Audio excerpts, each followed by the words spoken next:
전 세계 한 바퀴 돌았죠. 다양한 인정도 보고 참 우리가 선교한다는 것은 하나님 주신 최고의 은혜고 복입니다. 지난 11월에 제가 인도 선교 여정 갔다 와서 제 마음에 참 큰 기쁨이 있었습니다. 운하교회가 세계에서 선교 최고 잘하는구나. 제 얘기가 아니고 많은 목사님과 이 은혜를 나누면 어떻게 그렇게 하냐고 참 놀랍다고 어떤 분은 우시기도 하고 참 너무 감사하고 너무 기쁩니다. 우리 운하가족들이 함께 기도하고 제자를 세우고 교회를 세우고 학교를 세운다는 거 참 놀랍습니다. 저희 교회도 처음에는 신학교 재정을 지원하고 교수들의 봉급을 주고 또 교회 건물을 세우고 사역자들 재정을 지원했고 사역비를 지원했습니다. 그러다가 많은 고심을 했습니다. 계속 돈만 들어가고 사람들이 안 세워지는 거예요. 2013년은 굉장히 고민을 많이 했습니다. 선교가 뭔가? 제자 세우는 거구나.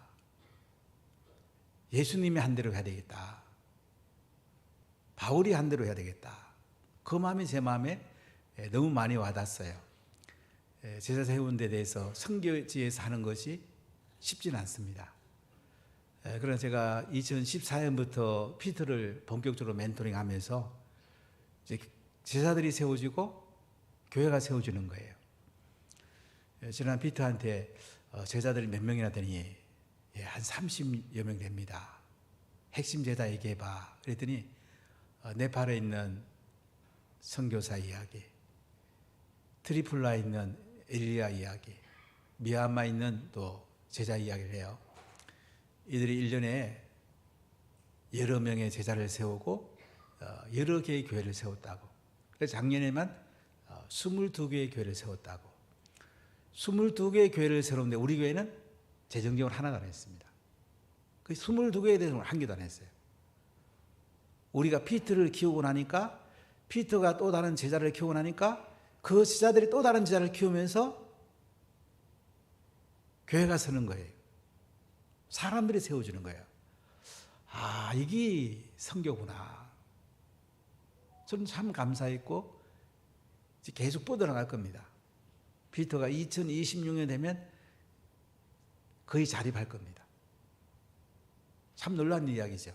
이제 2026년 되면 호스피 센터를 짓고 카리지를 짓습니다. 55에이커 이제 땅 중에 20에이커 팔면 또 많은 일들을 할 수가 있어요. 이 신기한 건 뭐 우리가 돈을 많이 준 게 아니에요. 하나님의 은혜가 임했고 사람을 세우니까 계속 뻗어나가는 거야. 이게 참 놀라운 일이죠. 우리가 2017년부터 안강의 선교사님하고 인도 사역을 같이 했는데 10년 선교하면서 1억 명의 복음이 전해졌습니다. 3,000개의 교회가 세워졌습니다. 그 중에 한 사람이 아밋입니다. 아밋은 안강의 선교사님의 제자인데요. 한 40명 중에 한 사람이에요. 12제자에 속하지 않아요. 그런데도 참 놀랍죠. 12년 동안 한 가정이 1200가정교회를 세우고 50명의 핵심 제자와 함께 40명의 지역 제자를 세우고 이제 5천 가족이 복음화된 거죠. 같이 모이면 한 2만 명이 모일 수가 있어요. 참 놀라운 거는 한 교회가 2만 명 모여도 엄청난 거잖아요. 그런데 바라나시 지역마다 UP 이스트에 각 동네마다 이제 교회들이 세워지는 거죠. 가정교회가 세워지면 그 가정교회 또 다른 데다가 가정교회를 또 세우고 이렇게 계속 뻗어나가는 거죠. 참 놀라운 거죠. 핍박이 심합니다. 반종교 개종법, 힌두교에서 다른 종교로 개종하면 법에 걸립니다. 그런데 그들은 끊임없이 복음 전하고 그들은 제자를 세우고 교회를 세우고 있습니다. 참 놀란 일이죠. 건물보다 더 중요한 것은 제자를 세우는 거예요. 전도를 넘어서 제자를 세운다는 게 이게 중요한 거예요. 대부분 전도하는 데 포커스가 있죠. 전도한 사람이 또 다른 사람을 전도해서 말씀으로 제자를 세우는 재생산하는, 여기에 포커스가 있죠. 이렇게 선교하는 데는 전 세계를 합쳐도 많지 않습니다. 우리 교회가 재정을 보내고 기도하고 제자를 세워서 또 다른 제자를 세워가면서 계속 교회를 세우고 하는 것은, 이거는 예수님만 그대로 하는 겁니다. 바울이랑 그대로 하는 거예요. 참 놀라운 일이죠. 저희 교회도 일부에서는 제자들이 또 제자를 세운 쪽이 되는 데가 있는데요. 이게 이제 우리 교회 전체의 확산이 돼야 됩니다. 우리가 그들을 시기하지 말고요, 그들을 세워나가야 돼요. 그러면 또 다른 하늘의 기쁨을, 우리가 하늘의 복을 누리게 됩니다. 우리는 땅에 있으면서 하늘의 복을 누리는, 하늘의 시민권을 가진 참 대단한 사람들이에요. 예수님께서는 공생의 1년 정도는 하나님과 깊이 교제하면서 복음을 전합니다. 1년 뒤에 제자를 불러내요. 시몬 베드로와 안드레를 고기 잡는 가운데서 불러냅니다. 그물을 깃고 있는 세베대 아들 야고보와 요한을 불러냅니다. 그리고 팔복산에서 제자들을 중심으로 산상수훈을 가르칩니다. 하늘나라의 복부터 시작해서 상상수훈을 가르쳐요. 땅에서 하늘의 복을 누리는 것이 어떤 것인지 예수님이 가르칩니다. 신앙이 예수님을 그냥 내 말 잘 들어주는 그 수준으로 믿는 건 아주 작은, 낮은 단계예요. 우리는 땅의 복을 넘어서 예수님이 원하는 삶을 사는 거예요. 예수님의 수준으로 우리가 올라가는 거야. 이게 하늘의 복이에요. 오늘 예수님께서는 팔복을 통해서 하늘의 복이 무엇인지 잘 말씀하시고, 수준을 높이라, 땅에서 하늘의 복을 누리라고 말씀을 하십니다. 우리 마태복음 5장 3절을 같이 읽어보겠습니다. 심령이 가난한 자는 복이 있나니 천국이 그들의 것이며. 마음이 비어있는 사람, 마음이 빌공 비어 있는 사람은 복이 있는데 천국이 그들의 것이다. 마태복음 5장 10절을 읽어볼까요? 의를 위하여 박해를 받은 자는 복이 있나니 천국이 그들의 것이며. 의를 위해서 박해를 받는 자는 복이 있답니다. 천국이 그들의 것이래요. 박해받는 거 좋아하는 사람이 누가 있어요? 바나시유도 복음 전하면 박해받습니다. 잡혀가기도 합니다. 그래도 복이 있답니다. 왜요? 천국이 그들의 것이래요. 마태복음 5장 3절과 5장 10절은 헬라어 시제로 보면 현재예요. 현재. 심령이 가난한 자는 복이 있는데 천국이 그 속에 와 있고, 의를 위해서 박해하는 자는 복이 있는데 천국이 그 속에 와 있다, 이런 말이에요. 그러면서 4절로 9절까지 애통하는 자, 온유한 자, 의에 줄이고 목마른 자, 긍휼히 여기는 자, 마음이 청결한 자, 화평하게 하는 자, 이 사람들은 뭐냐면 받을 것이요, 이렇게 표현을 써야 되죠. 긍휼히 여기는 자는 긍휼을 받을 것이요. 미래 시제입니다. 예수님의 재림함으로 온전히 이루어진다는 거예요. 자, 여기서 우리가 뭘 깨닫습니까? 우리가 예수님을 믿는 순간에 천국이 우리 가운데 임하게 되고 우리는 하늘의 시민으로 살게 되는데, 완성된 천국에서 이 팔복을 마음껏 누리면서 산다는 거죠. 사랑하는 여러분, 우리가 이 하늘의 복을 누린다는 것, 가장 큰 행복이고 하늘의 상이 큰 것입니다.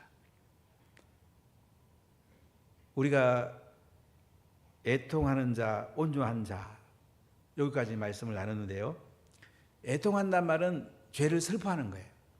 죄를 슬퍼하는 사람은 위로를 받습니다. 온유하단 말은 힘이 있어요. 그런데 성령의 능력을 우리가 절제하는 거야. 야생마를 잘 훈련하듯이 힘이 있습니다. 절제해갖고 우리가 하늘의 땅을 기업으로 받는다는 거죠. 다윗이 사울을 죽일 수도 있었어요. 그러나 사울이 왕이기 때문에 살려줍니다. 자기를 죽이려는 사람을 살려주는 거야. 이게 온유한 사람이에요. 모세는 땅에서 가장 온유한 사람이라고 그랬어요. 스데반은 순교하면서 예수님의 하나님 보좌 편에 서 계신 걸 봅니다. 순교자들, 온유한 사람들이에요. 이런 사람들은 다 복이 있습니다. 자, 어떻게 하면 땅에서 하늘의 복을 마음껏 누리며 살 수 있을까요? 오늘 첫 번째, 의에 줄이고 목마른 자는 배부르게 될 것입니다. 아멘. 자, 5장 6절을 같이 읽어보겠습니다. 의에 줄이고 목마른 자는 복이 있나니 그들이 배부를 것이며. 여러분이 이 시간 예수님을 믿고 이 자리에 예배드린다는 거 대단한 겁니다. 의에 줄이고 목말랐기 때문에 여러분들이 예수님을 만나게 된 거예요. 의라는 것은 하나님이 옳다고 하는 게 의예요. 하나님 볼 때에 옳구나. 인간이 볼 때 옳다는 개념이 아니고 하나님 보시기에 옳은 게 의란 말이지. 이 하나님의 의에 줄이고 목마른 자, 복이 있어요. 하나님이 배부르게 해줍니다. 그럼 맛난 음식을 먹어도 포만감을 느끼고 얼마나 행복합니까? 굶주려 있을 때에, 목말라 있을 때 누가 물 한 잔만 줘도 얼마나 기쁩니까? 밥 한 그릇만 누가 줘도 얼마나 좋아요.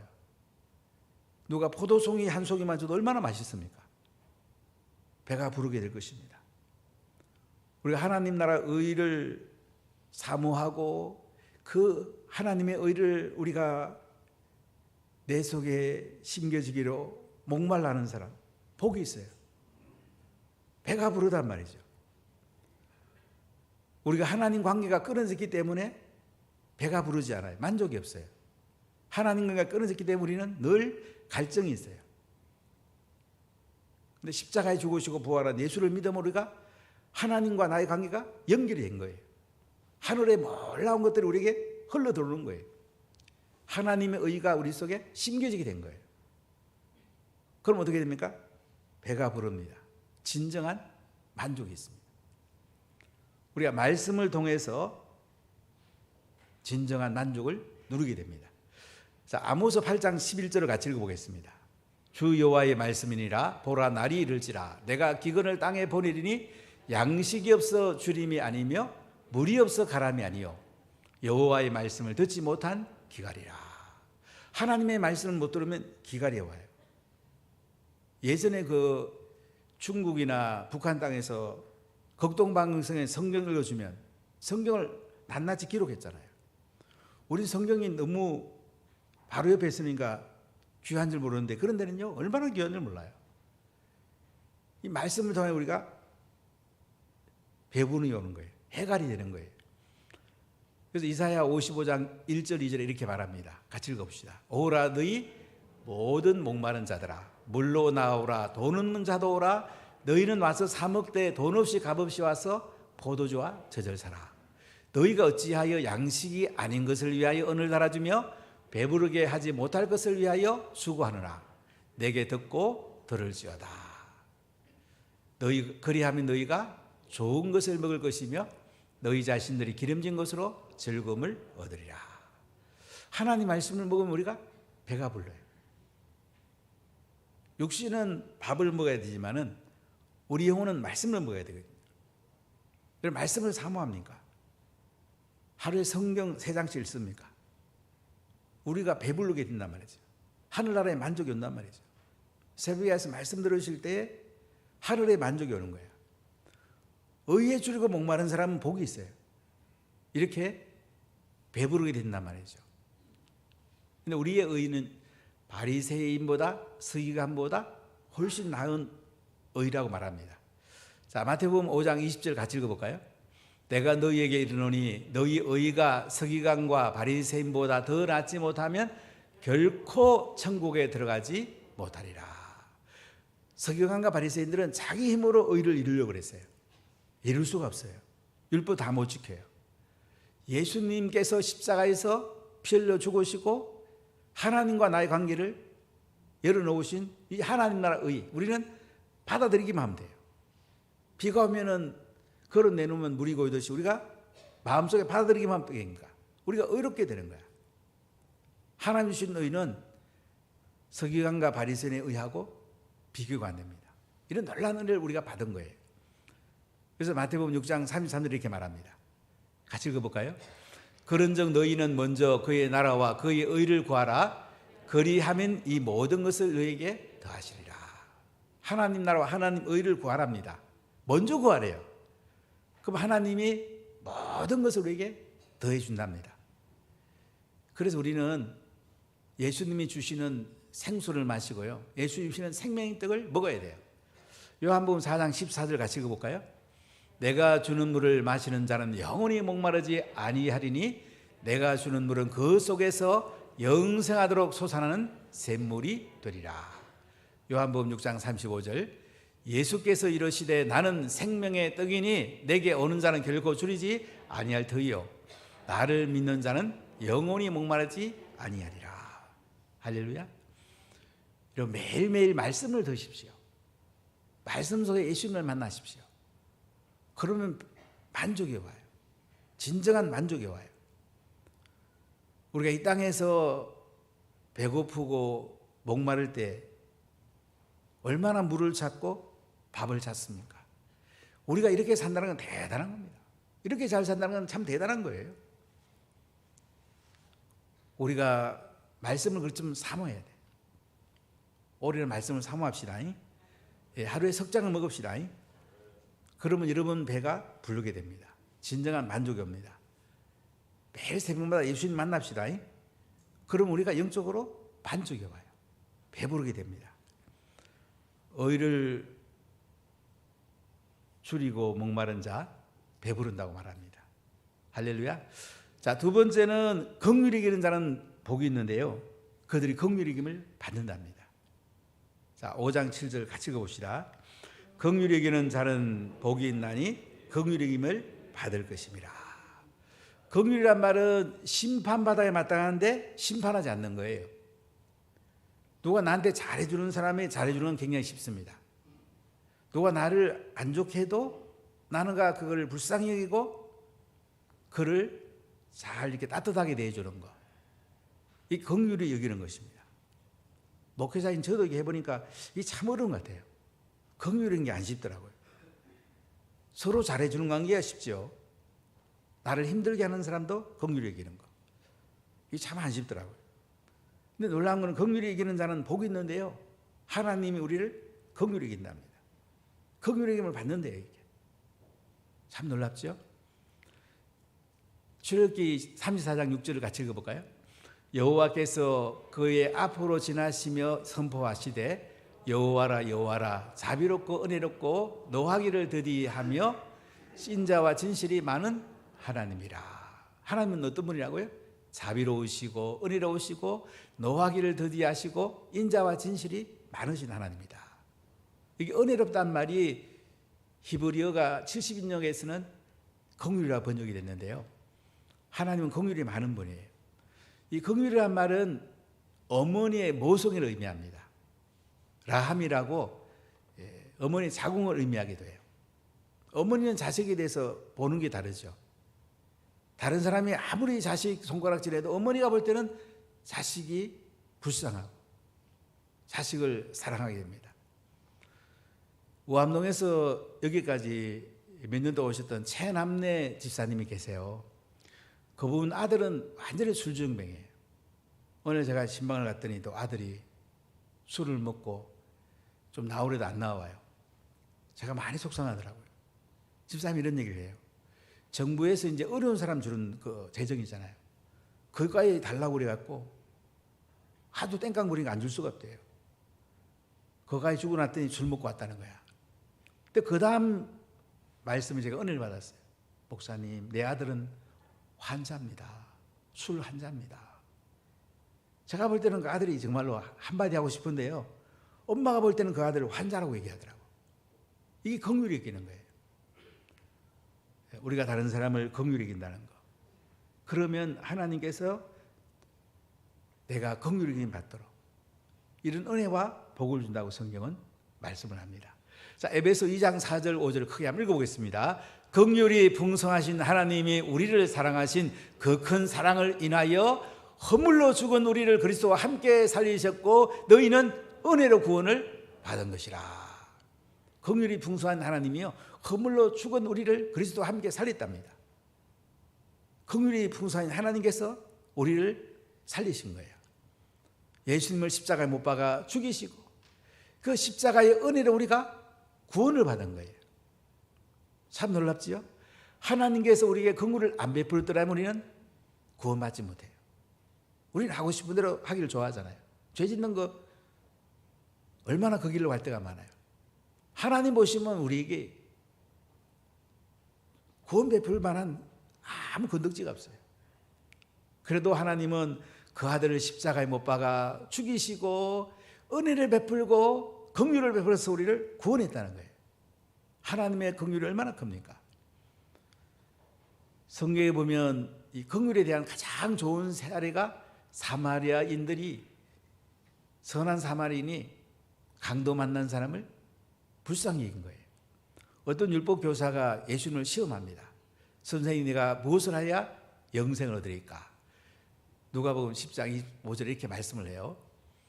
자, 이때에 예수님께서 예를 드는데 어떤 사람이 예루살렘 여리고로 내려가다 강도를 만납니다. 그 당시 하나님을 잘 믿는 제사장은 그냥 지나갑니다. 레위인도 그냥 지나갑니다. 근데 유대인들이 손가락질하는 사마리아인이 불쌍하게 됩니다. 자, 누가복음 10장 33절부터 우리가 몇 절 같이 읽어보겠습니다. 어떤 사마리아 사람은 여행하는 중 거기 이르러 그를 보고 불쌍히 여겨 가까이 가서 기름과 포도주를 그 상체에 붓고 싸매고 자기 짐승에 태워 주막으로 데리고 가서 돌보아 주니라. 그 이튿날 그가 주막 주인에게 데나리온 2를 내어주며 이르되 이 사람을 돌보아 주라. 비용이 더 들리면 내가 돌아올 때에 갚으리라 하였으니 내 생각에는 이 세 사람 중에 누가 강도 만난 자의 이웃이 되겠느냐. 이르되 자비를 베푼 자니이다. 예수께서 이르시되 가서 너도 이와 같이 하라 하시니라. 우리가 제사장과 레위처럼 하기가 쉬워요. 근데 선한 사마리아인은 강도 만난 사람을 여관으로 태워가고 그를 잘 돌봐줍니다. 돈이 더 들면 그까지 주겠다고, 돌아올 때 주겠다고. 바로 이 선한 사마리아인처럼 우리가 긍휼이 이런 사람, 이런 사람이 행복하다 이거예요. 그런 사람은 하나님께 긍휼의 힘을 받고 사람들에게도 긍휼의 힘을 받는다는 거예요. 할렐루야. 자, 마태복음 5장 7절 다시 읽어봅시다. 긍휼히 여기는 자는 복이 있나니 그들이 긍휼의 힘을 받을 것이며. 자, 우리는 남은 용서해 주지 않으면서 나는 용서 받으려고 할 때가 참 많이 있습니다. 자, 여기에 대해서 마태복음 6장 14절 15절에 예수님이 이렇게 말씀합니다. 너희가 사람의 잘못을 용서하면 너희 하늘 아버지께서도 너희 잘못을 용서하시려니와 너희가 사람의 잘못을 용서하지 아니하면 너희 아버지께서도 너희 잘못을 용서하지 아니하시리라. 우리가 다른 사람이 잘못했을 때에 용서해 줄 때에 하늘 아버지도 내 잘못을 용서해 준답니다. 이게 긍휼이에요. 긍휼. 다른 사람이 나한테 잘한 게 없어도 때로는 잘못해도 내가 그 사람을 용서해 주고 불쌍히 여기고 돌봐주고 따뜻하게 대해주는 거, 이 긍휼이 여기는 건데 하늘나라의 윤리는 여기까지 나간다 이거죠. 하늘의 복은 긍휼이 여기는 자는 긍휼의 여김을 받는다. 이렇게 말씀합니다. 이 하늘의 복을 누리시기를 예수님 이름으로 간절히 축복합니다. 세 번째는 마음이 청결한 자는 하나님을 본다는 거예요. 자, 우리 마태복음 5장 8절을 크게 한번 읽어보겠습니다. 마음이 청결한 자는 복이 있나니 그들이 하나님을 볼 것이며. 마음은 생각과 행동의 중심입니다. 예, 청결하단 말은 순수하다, 깨끗하다. 영어 번역을 보니까 이해가 더 쉽더라고요. 이게 더 푸어, P-U-R-E, in heart. 마음이 순결한 사람, 마음이 청결한 사람은 복이 있다. 그들이 하나님을 볼 것이라 이렇게 말씀을 합니다. 자, 예수님은 거듭나야지 하나님 나라를 볼 수 있다 말씀합니다. 자, 요한복음 3장 3절 같이 읽어볼까요? 예수께서 대답하 이르시되 진실로 진실로 내게 이르노니 사람이 거듭나지 아니하면 하나님의 나라를 볼 수 없느니라. 요한복음 3장 5절입니다. 예수께서 대답하시되 진실로 진실로 내게 이르노니 사람이 물과 성령으로 나지 아니하면 하나님 나라에 들어갈 수 없느니라. 우리 성령으로 거듭나야지 하나님을 보게 되고요, 하나님 나라에 들어가게 되는 거예요. 그래서 우리가 하나님을 가까이 해야 됩니다. 자, 야고보서 4장 8절 같이 봅시다. 하나님을 가까이 하라. 그리하면 너희를 가까이 하시리라. 죄인들아 손을 깨끗이 하라. 두 마음을 품은 자들아 마음을 성결하게 하라. 우리가 땅의 것도 가득 채우고 하늘의 것도 가득 채우고 이런 마음이 참 많잖아요. 근데 예수님은요, 왜 땅의 것을 주냐면요, 하늘의 것을 위해서 땅의 것을 주는 거예요. 우리에게 재정을 주고 시간을 주고 건강을 주고 에너지를 주는 거. 왜냐하면 하늘의 복을 누리기 위해서 복음 전하고 선교하고 제자 삼고 하나님 나라의 복을 마음껏 누리라고 땅에 복을 주는 거예요. 이걸 기억해야 돼요. 땅의 복은 일시적입니다. 아무것도 못 가져갑니다. 하늘의 복은 영원합니다. 하늘의 상으로 우리에게 주어지게 될 것입니다. 영원한 것에 투자해야 되지 않겠습니까? 자, 이 하나님이 우리에게 이렇게 말씀합니다. 마태복음 5장 48절 읽어볼까요? 그러므로 하늘에 계신 너희 아버지의 온전하신 같이 너희도 온전하라. 온전하란 말은 영어 성경을 보니까 퍼펙트라고 되어 있어요. 퍼펙트란 말을 우리가 너무 쉽게 알잖아요. 완전하다. 하나님은 완전한 분이에요. 우리 보고 완전하라고 그래요. 무슨 말입니까? 우리 수준을, 하나님 수준을 높이라고 해요. 우리가 하나님을 끄집어 내려갖고 하나님 내 이것 들어주시고 이거 해달라 이렇게 수준이 아니고 우리를 끄집어 올려갖고 하나님 원하는 대로 수준을 좀 높여봐라. 하늘의 복을 누리라. 하늘의 수준으로, 예수님의 수준으로 한번 살아봐라. 이것이 진정한 행복이라는 거예요. 그렇게 하려면 두 가지가 필요해요. 자, 요한복음 15장 3절 읽어볼까요? 너희는 내가 일러준 말로 이미 깨끗해졌으니. 말씀으로 깨끗해진답니다. 우리가 말씀을 매일 묵상하고 말씀 속에서 하나님을 만나야 돼요. 또 하나는 갈라디아 5장 16절입니다. 내가 이르노니 너희는 성령을 따라 행하라. 그리하면 육체의 욕심을 이루지 아니하리라. 성령을 따라 행하랍니다. 그래서 늘 말씀 가운데 살고요, 성령 충만을 사모해야 돼요. 그러면 우리가 마음이 깨끗하게 되고요, 우리가 하나님을 보게 됩니다. 하나님을 뵙는 것보다 더 좋은 게 어디 있겠어요? 예수님을 뵙는 것보다 더 좋은 게 어디 있겠어요? 마음이 청결한 자가 하나님을 본답니다. 말씀을 통하여서 성령을 통하여 본답니다. 이런 마음이 깨끗해서 날마다 하나님 볼 수 있기를 축복합니다. 완성된 하나님 나라에서 이제 예수님을 직접 보겠죠. 이 땅에서 우리가 말씀을 통해 보는 거예요. 성령 안에서 우리가 보는 거예요.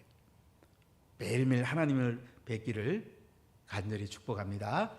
그럼 하나님의 임재 가운데 사는 거예요. 하나님이 우리를 두 손으로 축복하는 가운데 사는 거예요. 하나님의 영광을 보면서 우리가 사는 거예요. 이런 복이 임하기를 축복합니다. 사랑하는 문화 가족 여러분, 조금 산상수훈을 보니까 수준을 자꾸 높이라고 그러죠. 땅의 복이 아니고 하늘의 복. 예수님의 수준을 자꾸 우리가 신앙이 올라서기를 원해요. 여러분, 인생을 조금 이렇게 한번 높여보세요. 산도 1000m 올라가서 보는 거하고 2000m 올라가는 보는 건 또 달라요. 저기 에레베트 산같이 8000m 넘는 데서 또 보는 또 달라요. 우리 인생을 어느 수준에서 사는가 중요한 거예요. 예수님은 무한 데 계시죠. 그러나 우리가 자꾸 내 수준을, 예수님 수준을 자꾸 이렇게 끌어올릴 때 우리는 하늘의 복을 누리게 되고 행복을 넘어 하늘의 영광을 경험하게 됩니다. 그럼 땅에 살면서 우리가 내 혼자만 하늘의 복을 누리면 안 되잖아요. 또 다른 사람에게 복음 전하고 우리는 한 명에게 전도합시다. 그리고 그를 제자를 삼읍시다. 우리 선교지에 조그마한 재정이라도 우리가 정성을 한번 모아봅시다. 11조만큼 늘 수 있는 더 좋죠. 그리고 기도합시다. 그들이 또 잘하는 제자를 삼도록 우리가 밀어주고 또 필요하면 가서 멘토링 해주고, 이게 하늘의 복을 누리는 거예요. 얼마나 놀라운 것입니다. 땅에서 하늘의 복을 누리면서 행복에 겨워 하늘의 상이 크고 예수님께서 설 때 칭찬받는 문화 가족들이 다 되시기를 예수님 이름으로 간절히 축복합니다.